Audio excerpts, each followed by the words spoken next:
बुद्धिमान व्यक्ति ये 7 बातें किसी को नहीं बताते। पहली बात जो किसी को नहीं बतानी चाहिए वह है अपनी मजबूरी। अपने मजबूरी का दिखावा करके दूसरों का दया सहायता लेने की गलती कभी मत करना।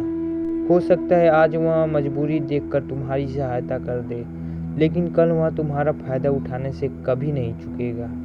और अगर फ़ायदा भी नहीं उठाया तो दूसरों के सामने वे तुम्हारा मजाक बनाने में आदमी कभी नहीं चूकेगा। इसीलिए कभी अपनी मजबूरी का दिखावा ना करें। अगर घर में 2 रोटी है, सूखी रोटी है, तो वहीं खाकर सो जाओ, लेकिन दूसरों को इसकी भनक भी नहीं लगनी चाहिए। आप खुद सोचो, मजबूरी बताने का क्या फ़ायदा है? एक इंसान को तो वह दूसरों से सहानुभूति करना चाहता है या उनसे आर्थिक मदद चाहता है। दूसरी बात जो किसी को नहीं बतानी चाहिए वो है अपनी अतीत की गलतियाँ और भविष्य की रणनीतियाँ। जरा सोचो कि हम अपने अतीत की गलतियाँ किसी दूसरे को बताते हैं तो उसका क्या प्रभाव होगा। वो गलतियाँ ठीक नहीं की जा सकती। जाहिर है कि उनको बताने का मतलब क्या रह जाता है।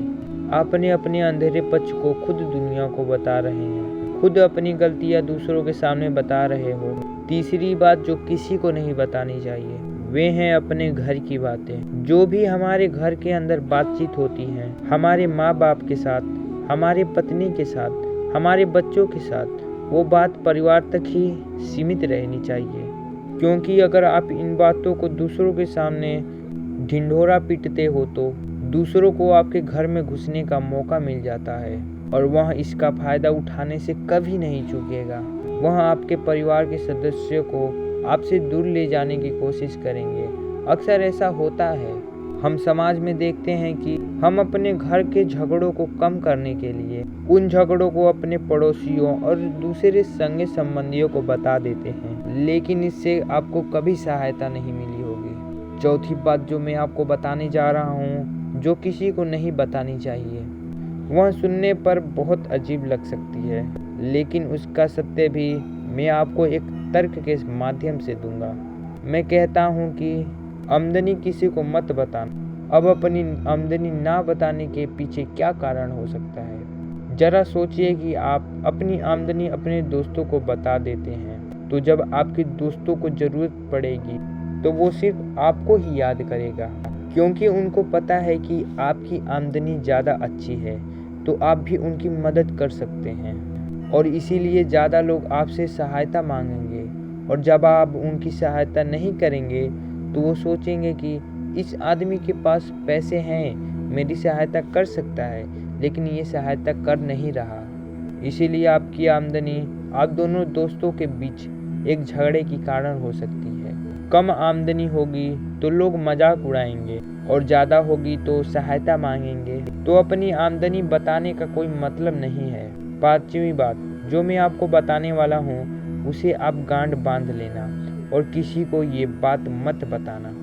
अपनी कमजोरियाँ और अपनी ताकत। अक्सर इंसान का पता नहीं होता है कि उसकी कमजोरी या उसकी ताकत क्या है, लेकिन आपको अपनी कमजोरी या ताकत पता है तो पहली बात तो आप बहुत बुद्धिमान आदमी हैं और दूसरी बात कि आपको ये बात किसी को साझा नहीं करनी है, क्योंकि आपकी कमजोरी दूसरों को पता चल गई तो वो आपके कमजोरी का फ़ायदा उठाएंगे और आपकी ताकत पता चल गई तो वही ताकत आपकी कमजोरी बन जाएगी, क्योंकि वो ताकत दूसरे आदमी को पता है और वो ताकत की गांठ भी ढूंढ ही लेगा।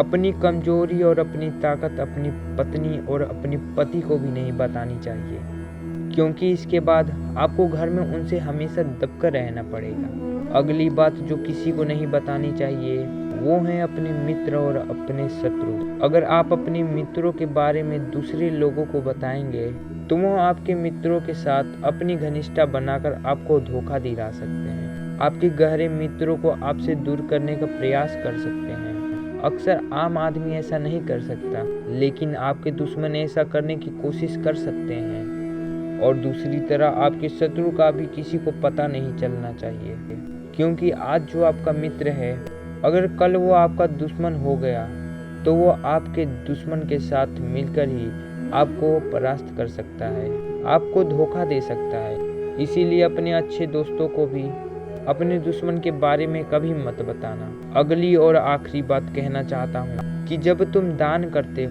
तो दान के बारे में किसी को भी मत बताना, नहीं तो दान करना व्यर्थ है। जब आप अपने दान का ढिंढोरा पीटते हो तो आप यह बता रहे हो कि मैं कितना बड़ा दानी पुरुष हूँ, और यह आपके अंदर एक अहंकार पैदा करेगा। इसीलिए दान गुप्त रूप से किया जाए उतना ही अच्छा होता है, उतना ही फलदायी होता है। जब आपका बायां हाथ दान कर रहा हो तो दाएं हाथ को बिना पता चले कि बायां हाथ दान कर रहा है, इन बातों को अनुसरण करते हुए आप अपने घर में सुख शांति बना सकते हैं और घर के झगड़े हमेशा के लिए दूर कर सकते हैं। आप इन बातों के बारे में अपने विवेक से भी सोचेंगे तो आपको यह बातें सच मालूम पड़ेंगी। आशा करते हैं कि यह वीडियो आपको अच्छी लगी होगी। ऐसी ही अनेक वीडियो देखने के लिए हमारे चैनल राम भक्ति धाम 0.1 चैनल को सब्सक्राइब करें और ऐसे ही रोमांचक वीडियो का आनंद लें। अभी के लिए अलविदा चाहते हैं, फिर मिलते हैं अगले वीडियो में। जय श्री कृष्णा।